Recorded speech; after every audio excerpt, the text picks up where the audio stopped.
Hello petite âme, j'espère que tu vas bien. Alors aujourd'hui on va parler de la 14e semaine de grossesse, soit la 16e semaine aménorrhée. C'est parti!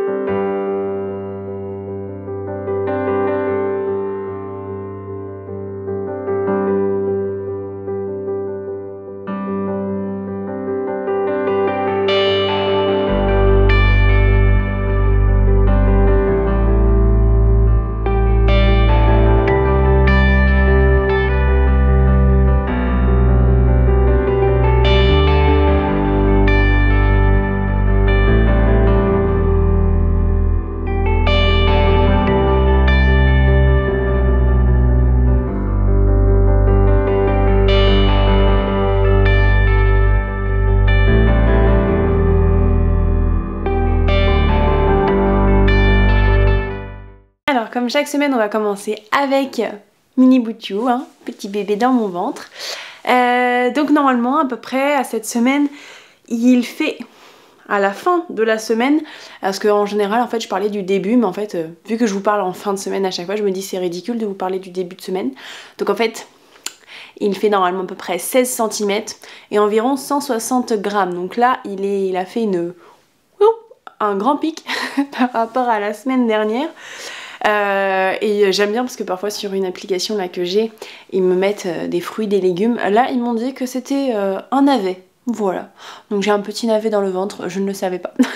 Bon et là sa tête est toujours plus grande que son corps, mais elle se proportionne au fur et à mesure. Et ça y est, il a des petits ongles sur tous ses doigts et ses orteils. Également, là comme je vous disais les dernières semaines, donc là le bébé il perçoit les sons extérieurs, mais en plus il y réagit. Donc voilà, il réagit certainement à ma voix, à celle du bébé, quand je caresse mon ventre, à la musique, au bruit extérieur. Donc voilà, cette fois-ci il réagit, il bouge beaucoup.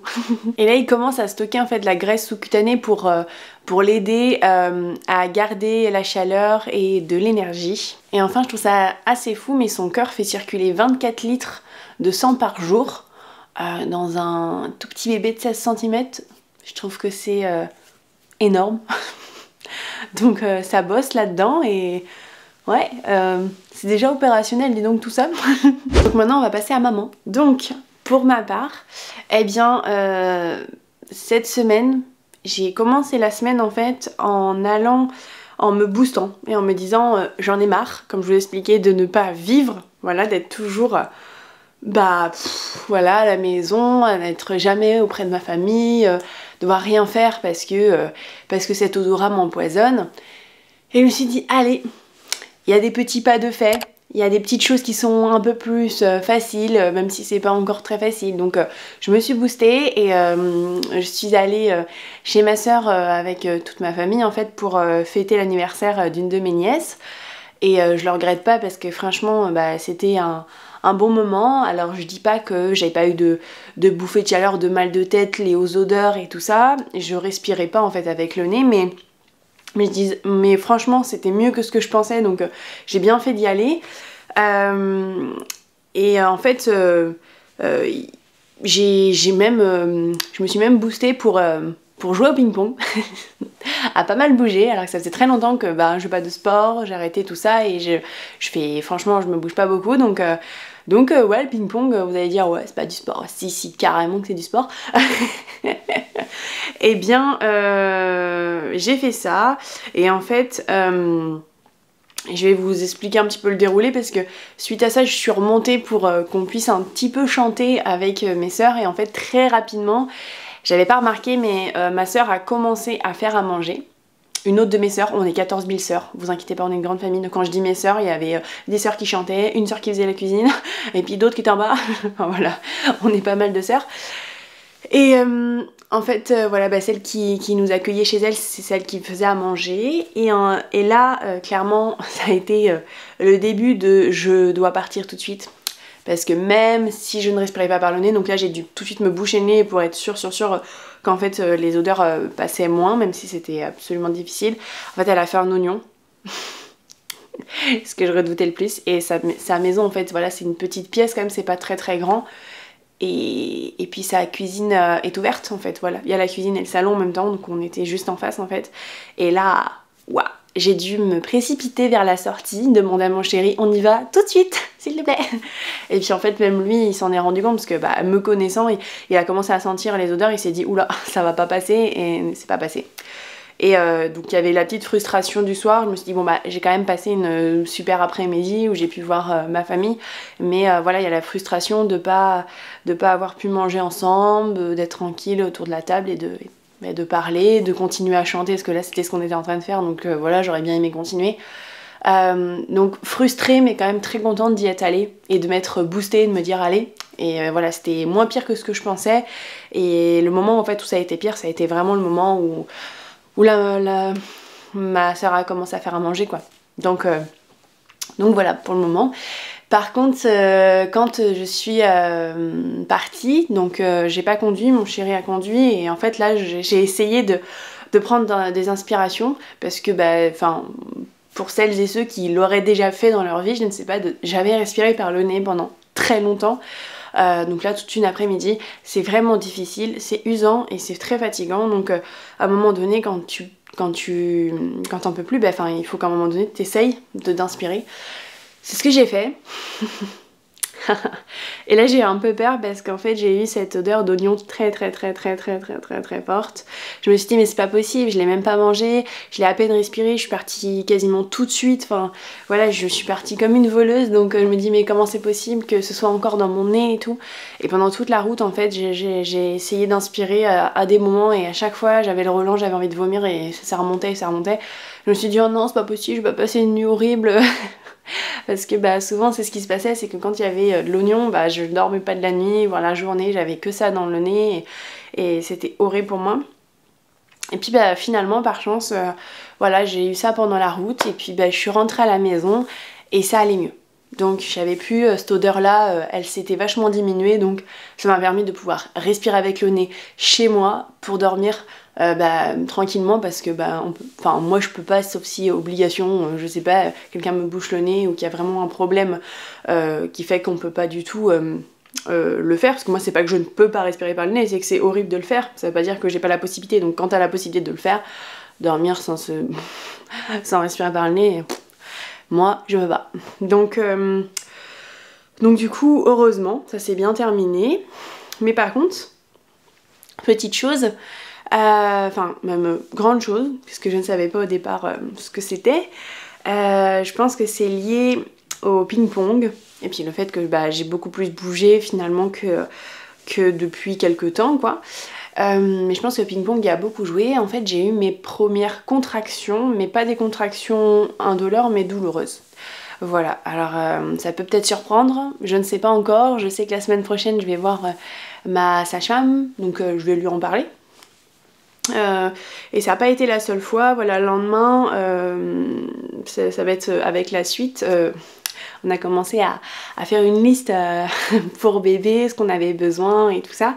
Et on a cherché nous tout sur le Bon Coin, en dehors des choses qu'on nous a données grâce au fait que j'ai une grande famille et que finalement il y a eu pas mal de bébés, hein. J'ai beaucoup de frères et sœurs, et donc de nièces et de neveux, et donc on a pas mal de choses qu'on nous donne, et ça c'est super chouette, ça donne d'autres vies encore aux objets, et puis ça coûte moins cher au final, hein, ça c'est clair. Donc cette semaine on est allé chercher la chambre du bébé. Vous avez vu d'ailleurs derrière moi la semaine dernière, on venait juste d'aller la chercher, mais à un parc voilà, pour enfants, que je vous mettrai je pense en photo, et donc j'ai dû porter en fait, voilà, j'ai pas tout porté mais j'ai quand même pas mal de choses portées. J'ai dû aussi après le porter, par exemple la commode ou le lit, chez moi à l'étage, parce que nous c'est à l'étage la chambre, et suite à ça j'ai eu des contractions encore douloureuses, donc je pense que c'est le fait de porter, de m'agiter, mais voilà. Donc je demanderai voilà à ma sage-femme comme je vous disais, mais au départ j'ai pas compris ce que c'était, j'ai fait waouh ça fait mal ce truc. Ça m'a surpris, puis en fait après voilà je suis un peu allée chercher de comment ça fait une contraction et tout ça, puis je suis passée carrément ça en fait, voilà mon ventre se durcissait, je sentais vraiment mon utérus qui se contractait clairement, j'avais c'était ces douleurs ouais de contraction, c'est le bon mot hein, contraction de toute façon, et puis j'avais aussi mal dans le dos, donc voilà voilà. Et je sais qu'il y a beaucoup de femmes qui n'ont pas des contractions, parfois pas du tout, jusqu'à même l'accouchement. D'autres qui en ont très tôt, d'autres qui en ont tôt mais pas douloureuses. Moi, j'en ai tôt et douloureuse. Voilà, j'en ai pas eu tout le temps, mais dès que j'ai un petit peu abusé, même si je trouve pas que j'ai vraiment abusé, mais finalement ça m'a fait ça. Donc je voulais notifier pour cette 14e semaine que j'ai déjà eu mes premières contractions douloureuses. Et je tiens à dire que ça n'a pas duré des heures, hein. J'en ai eu quelques-unes. Le soir, vraiment avec du ping-pong, j'en ai eu peut-être une dizaine. Et puis le lendemain matin, j'en ai eu 2-3. Et après avoir porté le soir, voilà, toute la chambre de bébé, j'en ai eu pareil 2-3. J'en ai pas eu énormément, mais j'en ai eu. Voilà. Dans cette semaine, sinon bonne nouvelle, ça va un peu mieux au niveau des migraines. Voilà, j'en ai quand même beaucoup moins. Je vais vous reparler de ce que je vous parlais la semaine dernière. Je vous donne la suite. Voilà, je vous parlais que ça me grattait énormément, mon ventre, tout ça. Donc là, moi, ça me gratte vraiment mes seins, mon ventre, mon dos, les côtés, partout. Tout le buste de devant, derrière, même si c'est encore pire devant que derrière. Mais voilà, ça me gratte un peu partout. Il y a des zones qui sont pires que d'autres. Je sais que ici, au niveau du sein, à gauche, c'est vraiment horrible. Et puis les deux côtés, vous voyez pas, mais sur mon ventre, ainsi que sur vraiment les côtés hanches, quoi, ça me tire énormément. Et moi qui ai déjà fait une crise urticaire, il y a un petit moment maintenant, mais j'en ai déjà fait une, donc je sais ce que c'est. Eh bien, là je sais que je ne fais pas une crise urticaire, mais je sais par contre que ça me gratte comme une crise de l'urticaire.